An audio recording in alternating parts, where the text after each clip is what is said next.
in new areas like design and a number of different emerging areas in technology itself. And India is certainly regarded as a significant player in R&D and innovation today. A new challenge which has come up is in the area of cyber security, which in a sense is both a challenge and also presents some opportunities for the Indian industry globally. But out of all these factors, the best factor is the robust growth in the domestic market and the fantastic amount of innovation and use of ICT for development that is taking place in India, which many countries have expressed an interest in and which perhaps creates models for creation of new services in the developmental field which can be exported globally. So much so that the IT task force, which was set up by the government last year, projects that this sector could well grow from the current $60 billion as much as $175 billion in terms of exports and $50 billion in terms of the domestic market, with a total of $225 billion by 2020.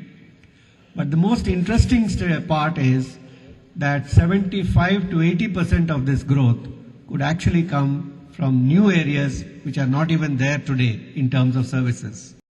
And that offers a huge opportunity for those who are creating new kinds of services. So given the challenges and these opportunities, there are several policy imperatives that the government has and recognizes and is working on. First and foremost, in order to withstand the competition and to be able to meet challenge of competition from lower cost locations, it's important for expansion to tier 2 and tier 3 cities in the country, and to support and facilitate the growth of the industry in these areas which are traditionally low-cost centers. It's also important to provide a facilitatory environment for the small and medium companies whose growth has been significantly responsible for the vibrancy of this sector, if not for the scale or the volume. And of late, the policy focus has also focused on hardware, where we have had considerable difficulty in emulating the success of the software sector. But here the strategy, which is now being worked out based on the inputs of the task force, is to leverage our strengths in R&D and design and build our whole hardware policy and strategy around building on these strengths and creating the manufacturing in the country. And we are hoping that with this we would be able to reach a level of as much as $300 to $400 billion in terms of the turnover of the sector by 2020. There are some other areas which I would like to briefly touch upon, which have, I think, a great bearing and significance on the growth in the IT sector in the country. As I mentioned, there are many things happening in the R&D sector, but a focus on R&D in the academic institutions and a huge focus on education in the Ministry of Human Resource Development and a focus on training programs. All of these are in fact being put together to leverage the demographic advantage of the young population that India has. One of the initiatives in this direction is the establishment of an IT Research Academy, which is meant to facilitate research in the leading institutions and also bring in faculty from industry as well as from the Indian diaspora abroad, together with research grants, to drive R&D as well as to fill gaps in the faculty positions in these institutions. We are also in the process of setting up a national knowledge network, which creates a multi-gigabit backbone, connecting all the research institutions in the country and all the universities and institutions of higher learning, which enables sharing and R&D in a collaborative mode. There is a program to train 10 million people in IT skills by 2020. This is another ambitious program designed to leverage our demographic advantage. Currently, there is a process of setting up ICT academies with the industry. These have already been set up in Tamil Nadu and Kerala, and other states are also expected to follow through, which is aimed at improving the kind of IT education imparted in the universities and bringing it closer to what industry expects. A number of other initiatives being set up along with infrastructure in terms of incubation facilities and facilitating innovation and creating partnerships between the academia and industry.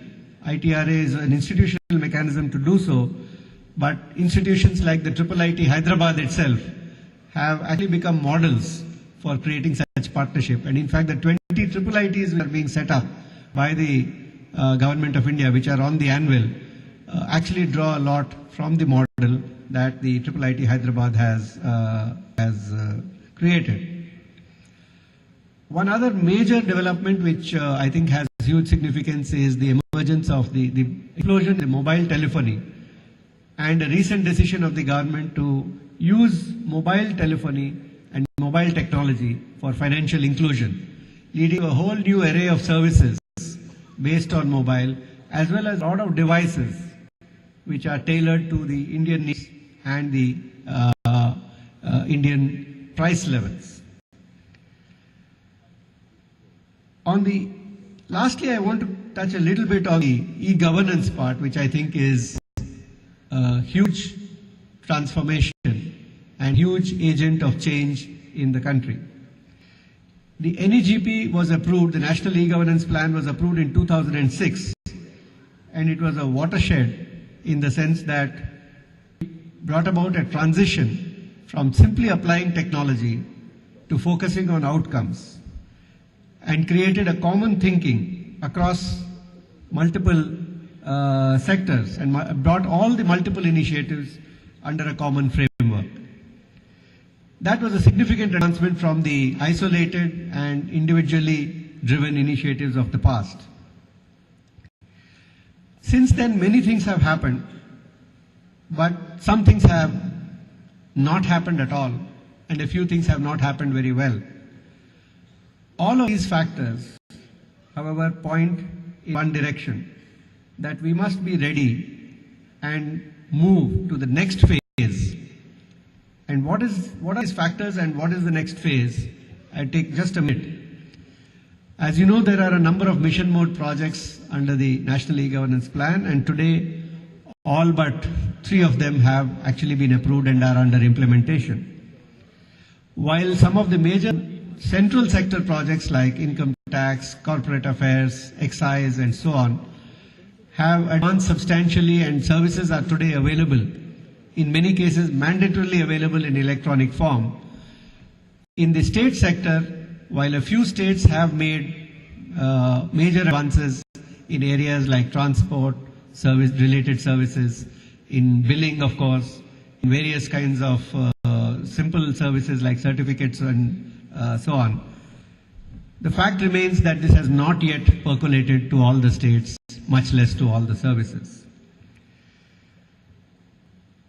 There is a huge opportunity to actually leverage on some of these successes and use new things which have emerged in technology.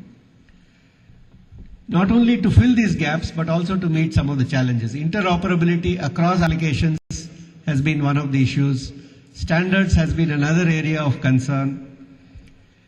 And the continuous reinventing of the wheel, where people in different states are doing the same thing which has been done in another state, but starting all over again, right down to having a RFP and going through a complicated bid process. All of these are to some extent responsible for slowing down the whole process in the state sector considerably. However, the fact that there are recessionary conditions in the global economy has made the domestic industry look very closely at the e-governance space, and I think that is a major advantage that we have.